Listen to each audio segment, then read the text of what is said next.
Hey Joe, have you ever hunted before? Yeah, actually I have, Andrew. Most people think it's rather barbaric, but I do notice that when I did that with my father and with my uncle, because when they first come to this country, there were no butchers, so they used to basically hunt for whatever meat we were able to get and eat. And I used to go along as a young man, but what I noticed was the camaraderie, the companionship. They had a particular task. Their aim was basically to bring food or meat on the table. So they worked together as a team. There were some that were really good at setting traps, others who were good at shooting. Each had their particular skill set. So it created a community, a collective. Everyone knew what their place was. They knew what their role was. And there was a sharing of skills, and that sort of doesn't happen anymore like an apprenticeship, you know? So apprenticeships we don't have apprenticeships where men are mentored by other men and information is passed on. And I guess that's what we're trying to cultivate here. You know, sharing each other's stories, sharing our journeys and learning from each other so we don't make the same mistakes. You know, I remember one day when my marriage had fallen apart and I was angry as hell and I was blaming my wife, and I sat with my uncle and, you know, we're on a hunt. And he said to me, you don't love your children. I said, yes, I do. And I said, you know, what are you talking about? Why are you saying this? He says, well, if you love your children, you'll love their mother. And they treat her with respect. And I had a light bulb moment where I thought, oh, okay, this is what I was doing wrong. I love my children, but I was disrespecting their mother. So I changed. And I thought, I need to love her, not because, you know, I want something from her, but because she's the mother of my children. Now, it was the wisdom of my uncle to pass that on. And it was while we were doing something, while we were hunting. It's not like I sat with him where he was lecturing me. We're out doing something, and it was just sort of vicarious sort of chat that grew into something deep and profound that changed me, you know? Same with my grandfather. When I was with him in Italy, he would share stories. And through those stories, I learned the meaning of life, you know? So yeah, and that's just what we're trying to do. This is what we're really trying to do. We're trying to create fellowship, connection through our walking, through our quests. Carrying the log, someone asked, what are we carrying a log for? The Navy SEALs do it, and we do it in martial arts training. But I guess it's about working together to achieve a goal. Carrying the log, well, it makes us stronger, more resilient. And it's really not so much about strengthening the body, but the mind, you know, the mind. Because there might be a situation where collectively we have to actually achieve something. In a hunter-gatherer society, when an animal is killed, a large animal, the only way they could get it back to the camp, back to the village, was to carry it. And sometimes the carcass would weigh, you know, I don't know, 500 kilos, maybe more. They'd either cut it, and, you know, where each group would carry part of the meat. And there were those that were on sentry duty to prevent wolves from you know, taking what they killed. So without that collective sort of consciousness, without that community, without that working collaboratively, we wouldn't have survived. Now we're here today because of that survival, but we're losing it. Everyone's on their phone, and I'm guilty of that. Everyone, you walk around and everyone's just no connection, no. I mean, Vin and I are guilty of that. We were having a bite to eat and we're on our phones. We weren't even talking to each other until we realised, what are we doing? So we're trying to, I guess, go back to the basics. It's about going back to the basics, you know, Andrew. Would you agree? One of the main reasons we're doing this is because lots of people struggle with is loneliness and isolation. Having something to do every Thursday afternoon for a couple of hours to get together and just catch up on the week, talk about how the week was and then what the future plans are, is I think what we're calling our quest. But also there is a goal in the future for all of us to be able to do some decent big walks, be that Kokoda, which I think is the pinnacle. Yeah. But at the moment there's only one man that can do it.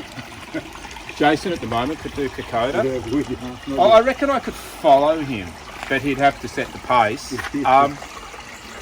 But one thing I know, like it's in my body, without something to have your eyes on and target, you just sort of float around without any real direction. So the idea of training to get fit for Kokoda is enough to keep me turning here. I can imagine what that would look like. Yeah, and also prior to Dakota, I can't get my tongue around that word, I'd like to see us maybe look at a local crest, you know, maybe the Bogon High Plains, you know, or even the Grampians as a prelude, you know. What did you mention? What's that one, the peninsula called, that obstacle course? Peninsula obstacle course. Okay, so that makes sense, the peninsula. So that's like an army command where they get ready. Try, so I want to be able to try and do that together at some point. Yeah. And I've been told that it's quite difficult, but it requires a team to get through it. Okay. So I think this is the start. That's why the log's here. And you could probably carry it on your own, but you'd end up with a pretty sore shoulder and a sore back. With us as a team just sharing the load, we're going to get back and say, good, we got the log around. It wasn't that hard. Like something that I want to sort of bring to your attention last week, or the week before, Ben was bashed. He tried to sell a phone, communicated online, met them in a public place, and they bashed him, took his phone. When I first heard this, I was angry. I hate injustice. I think we need to sort of forgive and move on and let justice take its course. I know it sounds a bit corny, but I sort of threw up a little prayer for my brother here. And I just for justice and for his strength, you know. And of course, they've been caught, so justice will be served. But I know, Vin, in your heart, you've got to forgive them, you know. People have done me wrong, but without forgiving them, it's like a cancer that eats away. And the person I'm really talking to this, I guess, is Rosie Batty. Rosie Batty lost her son. And I said to her, how can you forgive? How can you forgive? You know, how do you do this? This is at a dinner I was having. I was sitting with her brother who's on my right. We were both flabbergasted how she could forgive him after what he did. And she said, if I don't, it'll be like a cancer. It'll eat away. And he would have won. Absolutely. He would have won. So by forgiving him, he hasn't won.